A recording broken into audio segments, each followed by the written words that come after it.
So what we are dealing with today is we are dealing with what we call normal distributions. So a normal distribution is a model used to describe distributions that are symmetric and they are bell-shaped. And I'll show you what I mean when I say that they are bell-shaped in a second. So the graph of a normal distribution we refer to as a normal curve or a bell curve. Because if you may remember from last class when we were doing our notes, whenever we had our graphs, I always drew that curve going over the top of it. So we refer to a normal symmetric curve as being a bell curve because it kind of looks like a bell. So with our symmetric distribution, its center is always the mean. And then its height and width depend on the standard deviation of the data set.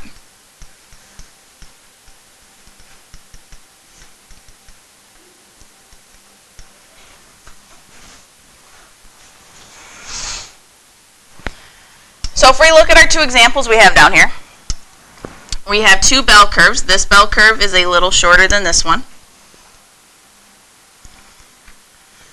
The first bell curve is also wider than the second bell curve is. So they want to know which one of these normal curves has a strong or a larger standard deviation. So if you remember, our standard deviation talks about how far apart the numbers are from the mean. So if we have a larger standard deviation, what do you think our curve would look like? More wide.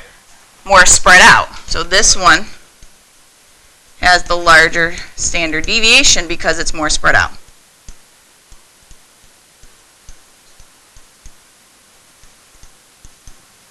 That's a BC, meaning because. Yes?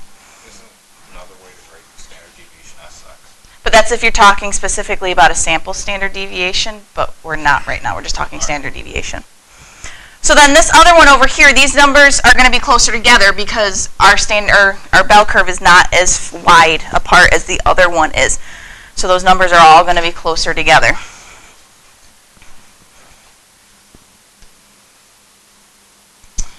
So with our normal distribution, though, we get the empirical rule there. Whenever you have a normal distribution, these are always going to be the same. So we have here, this line here represents one standard deviation below the mean. We refer to that as -1 standard deviation. And then this line over here represents one standard deviation above the mean. So we refer to that as our +1 standard deviation. Between these two values is always 68% of your data with your normal distribution. So 68% of the data falls within ±1 standard deviation of the mean. Anytime it's a normal curve, always 68% of your data is there. So then our next lines here, this one represents -2 standard deviations. And that one represents +2 standard deviations. So that means 2 above and 2 below your mean. And in between those represents 95% of your data. So 95% of the data represents ±2 standard deviations of the mean. Now really, since the majority of your information falls between that one, the ±2 standard deviations, anything outside of that is what we call an unusual event or an unusual data point. It doesn't happen very often. But we do have here, that's our -3. That is our +3. And so as you can see, that represents 99.7% of our data. So as you move away from your mean, there's going to be fewer and fewer numbers there. The majority of them are all clustered around one standard deviation of the mean. So the majority of it is right here in the 68%, and then there's some here, and there's even less as you get out to your third standard deviation. It's the way it always works with those curves. Questions so far? Okay, so let's take a look at the next page. What that has on there is it has a breakdown even further of our percentages.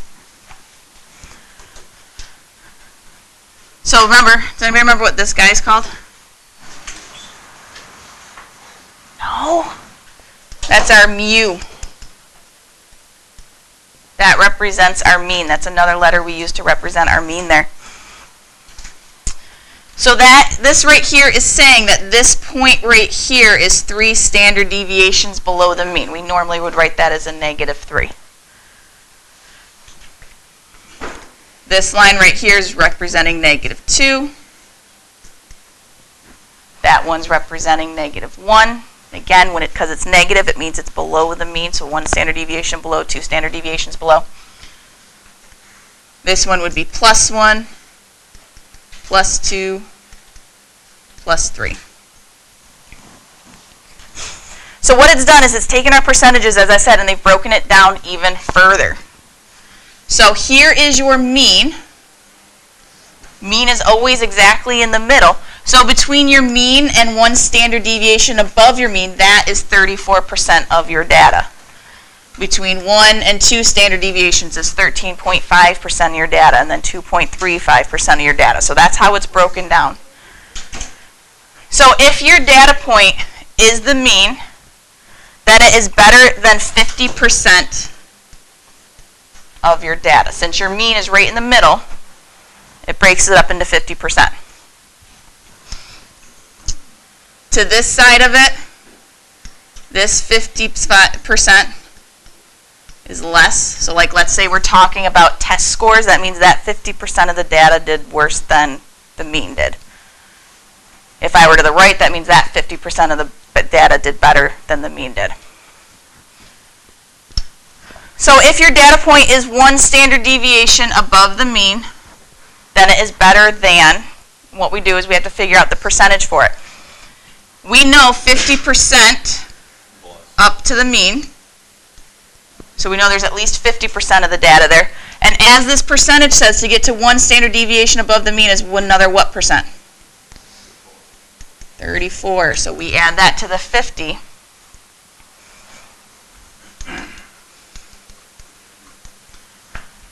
So that means it's 84%. It's better than 84% of the numbers.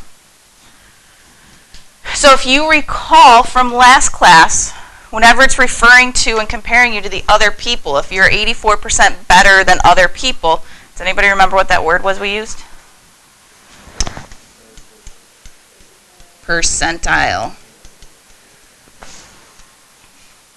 So that person would be in the 84th percentile. Feet down before I trip. Thank you. So remember I talked about my daughter, height, weight, pretty average, head. Whew, 98th percentile for that one. So percentile compares it when you're less. So when it says that they're better than, we're talking percentile. So if you score 2 standard deviations above the mean, what is your percentile? Well, again, to get to the mean is 50% of the data. Plus, if we look at our chart, how much to get to 1 standard deviation? 34. And then from 1 to 2 is another 13.5%. So let's add those together. 50 plus the 34 plus the 13.5. What do we get?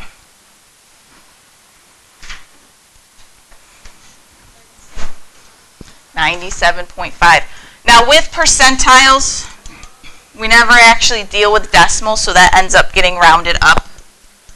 So if they're asking you for the percentile, that would be the 98th percentile.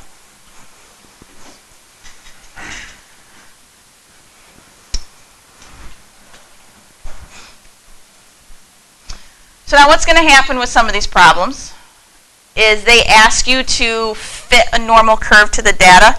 So when they do that, what you want to try to do is you want to try to hit the middle of the bars. So with this one, you can't really see my blue line too well. It kind of got cut off. But every single time they're trying to hit the middle of those bars, and that's where they make their curve come from. It's kind of like your lines of best fit from before. Do you guys remember lines of best fit from like science and math class before? So as you can see, kind of like here, we have some spaces here under the curve, but is averaged out with the stuff that's above the curve. So whenever we're creating that curve, you always want to try to hit the middle of those bars. Questions so far?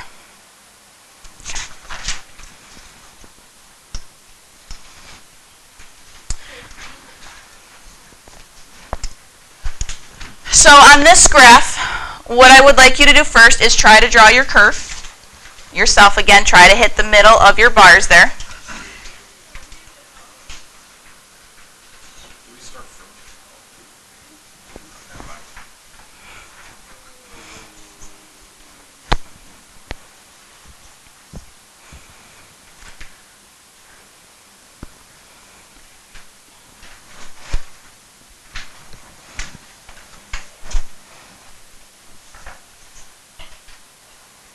So let's take a look at this. We have a relative frequency of serum cholesterol levels for men ages 55 to 64.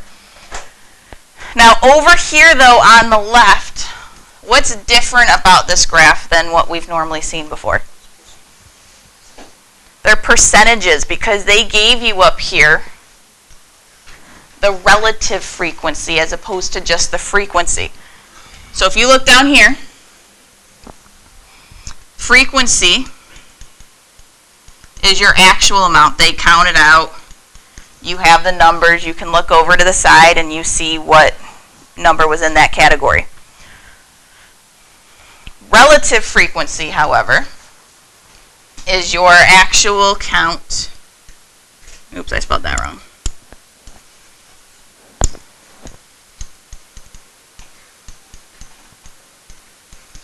Over your total count.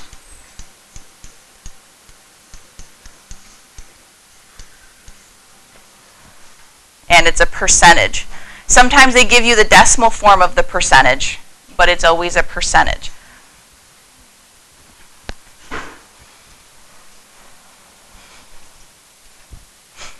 So for this graph up here, if they wanted to know how many males had between a 160 and a 199, what they would do is they would first tell you how many males were in the study. So let's say they surveyed 400 men,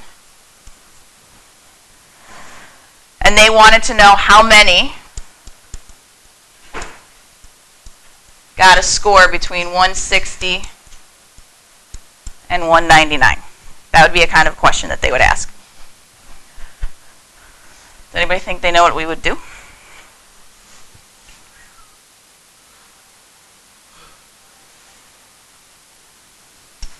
Well, what is the percentage for 160 to 199? Yeah, it's approximately 22, 21, somewhere in there. So we would take our percent, put it into the decimal form of it. We'll use 22 for right now. And then you multiply it times the total number of guys in the study, so times 400. So what would that give us? 0.22 times 400.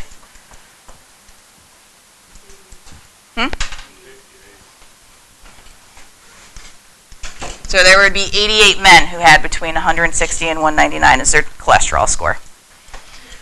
So that's what we would do with our relative frequency. You just got to multiply that decimal or change the percent into the decimal first and then multiply it.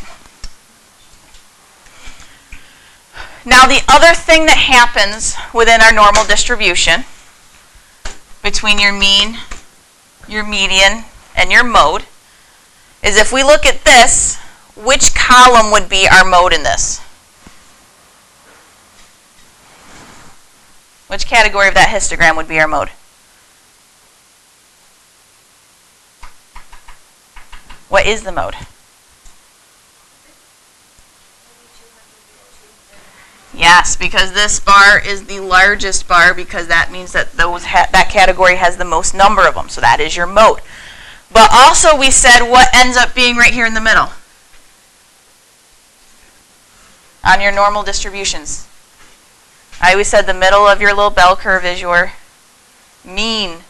But also, what is the middle of your data set that we've talked about since the 9th grade? Your median. So in your normal distribution, your mean is equal to your median, which is equal to your mode. All three of them are equal in your normal distribution.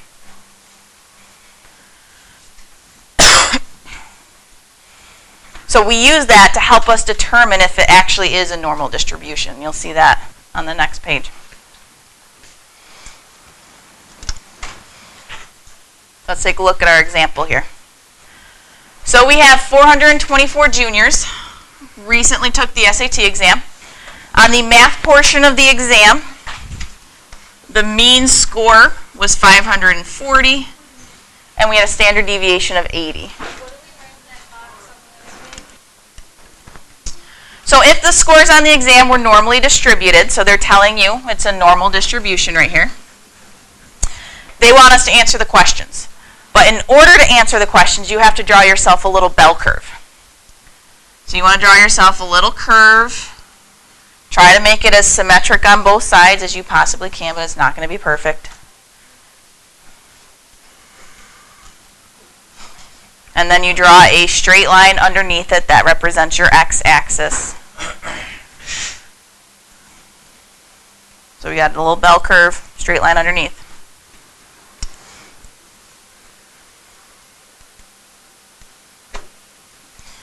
So, right there in the middle is your mean, which should be 540.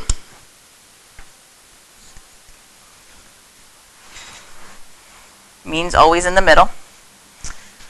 So let's fill this in. So over here to the left would be one standard deviation below the mean. So what we would do is you would take your mean and subtract your standard deviation from it. So 540 minus 80. So this represents the score 460.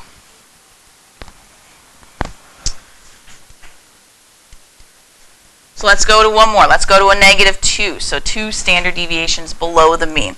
So now we would take 460, subtract another 80 to figure out what score is represented by that number.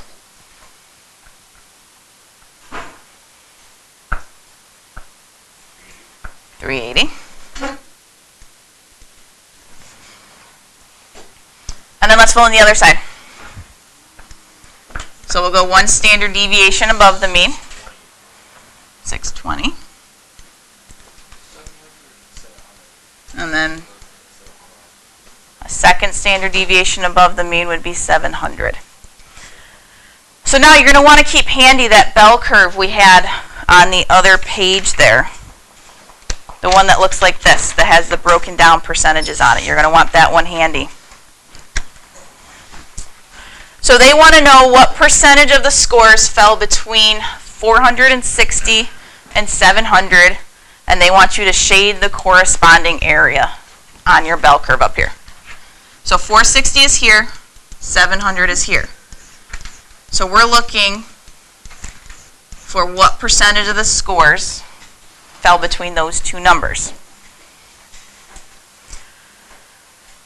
So if we look back on that percentages, between -1 standard deviation and the mean is 34%. Yes. What percent is between the mean and 1 standard deviation? 34% again. And then what percent is between 1 standard deviation and 2 standard deviations? 13.5%.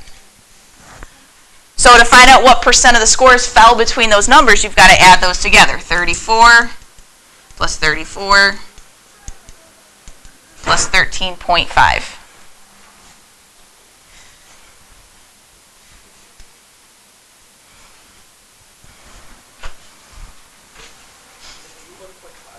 It is. So 81.5% of the scores fell between 460 and 700. So next they want to know, well, okay, we know the percentage now. How many scores is that? So we've got to take our percentage and multiply it times the 424 juniors that actually took the exam. And that will tell us how many scores fall in that range. 345.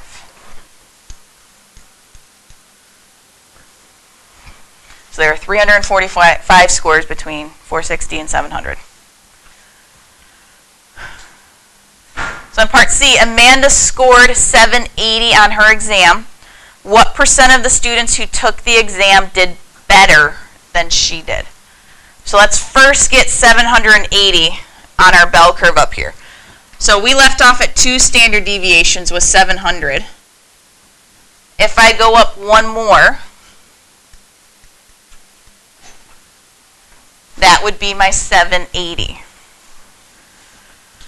So we're trying to find, though, what percent of the students did better than she did. So what is our percentage up here above 780? Look at your little bell curve. 0.15%.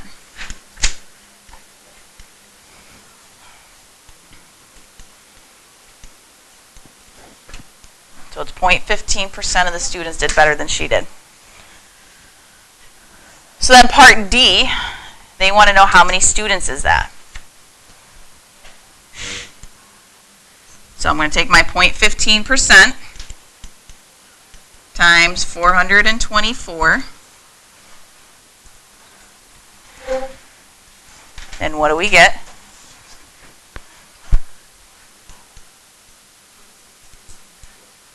.636. So really, maybe one person did, maybe nobody did, so maybe Amanda got the highest score for the math on that. Who knows?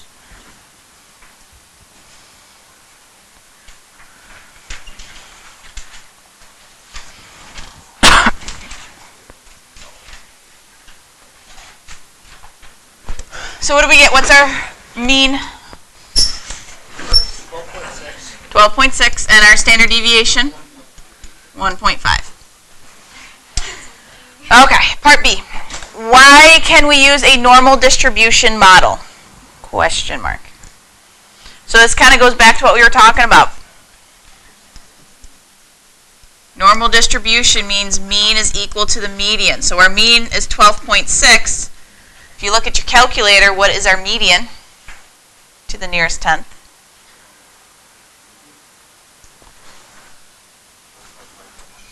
What's the nearest tenth? 12.6. So your mean equals your median. And if I remember correctly, there is no mode, right? All those numbers are there once.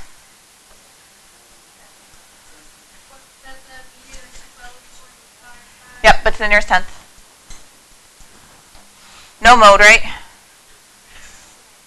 Right, no mode. So we can't use that. But on that one page before, we said mean was equal to median, which was equal to mode. But since we have no mode, we can't use that one. But we're going to use a normal distribution model because your mean is equal to your median. So that's how we know it's going to be normal.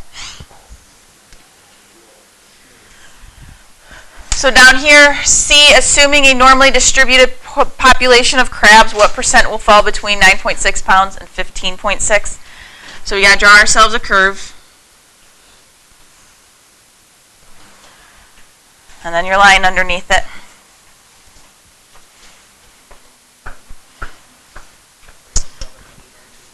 Yep, so our mean of 12.6 goes right down the middle. So we have to find where 9.6 and where 15.6 are going to fall on our curve. So I'm going to go towards the left to find the 9.6 first. So I'm going to go down one standard deviation, so I've got to subtract my mean minus my standard deviation. What do we get? 11.1.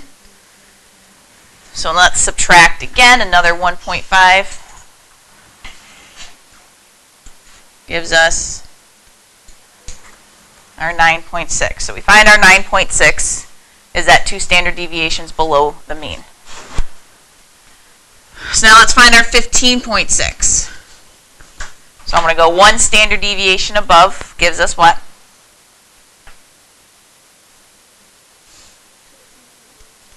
14.1. So we'll add 1.5 again. And that gives us 15.6. So then 9.6 and 15.6 are the -2 and the +2 standard deviations.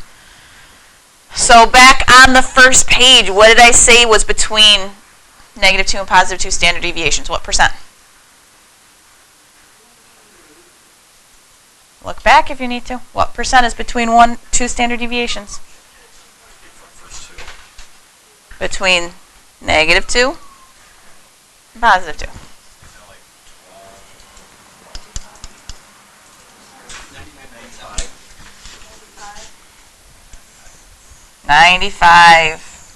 95% of the data falls between plus or minus 2 standard deviations. This is +2 -2 standard deviation. So between those two numbers is 95% of our data.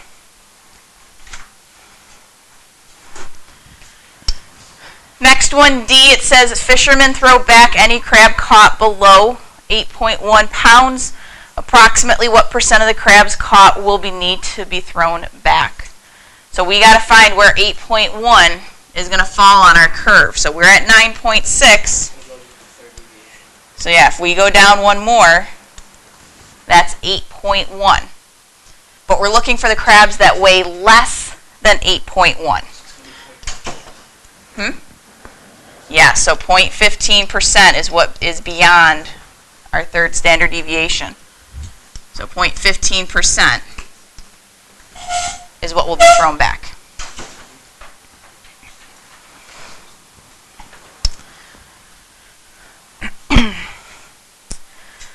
So example 3, we have the heights of 16-year-old teenage boys are normally distributed with a mean of 66 inches and a standard deviation of 3.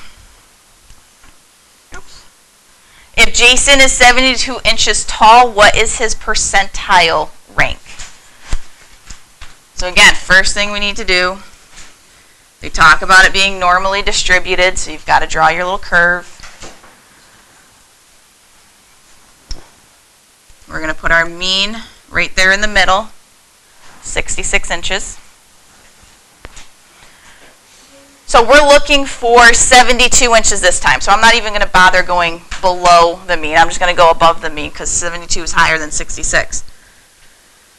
So one standard deviation is what height? Yep. Just got to add 3 to it. So 69 inches. 2 standard deviations would be 72. So remember, to figure out his percentile rank, we have 50% gets us to our mean. And then there's 34% between the mean and standard deviation number 1.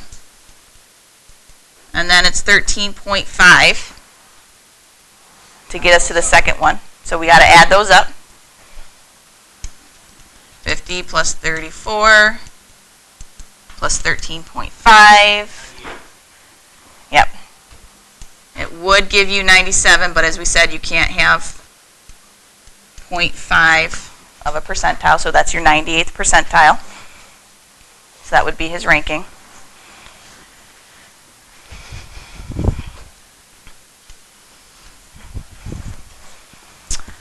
Next one on a standardized test.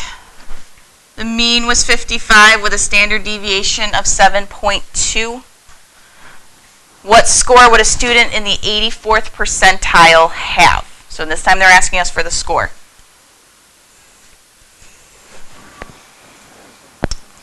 So we draw our curve. Start with our mean, which would be the 50th percentile because it's right there in the middle. Nope, it's the 50th percentile. The number's 55.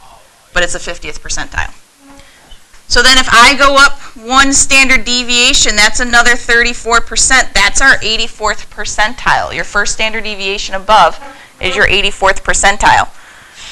So then we just got to add what's 55 plus 7.2. 62.2. So they would have a score of 62.2. That would be your 84th percentile.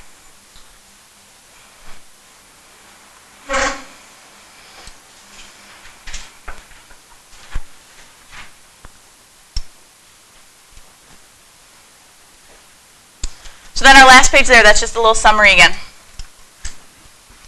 So a normal curve is symmetric and it's bell-shaped. The mean is located right in the center every single time. So if you want to know where your mean is, and it's a perfect bell curve, it's right there in the middle. Areas under a normal curve can be used to estimate the proportion of the data values that fall within a given interval. We haven't done that yet. We're going to talk about that next class, so don't let that one freak you out. So yeah, so this one, here's our curve. It's a symmetric curve, so our mean is right there in the middle, and then you've got all of our percentages like we were talking about. When you have skewed data, it is not appropriate to try to do your bell curve. Those percentages are not going to work in skewed data. They're going to be different numbers, so you can't do these curves with them. Your IQR is a better measure for this type of graph, which if you remember, your IQR is your Q3 minus your Q1. What that gives you is that gives you your middle 50% of your data. So when your data is skewed, looking for that middle 50% is going to give you the more accurate range than looking at anything else.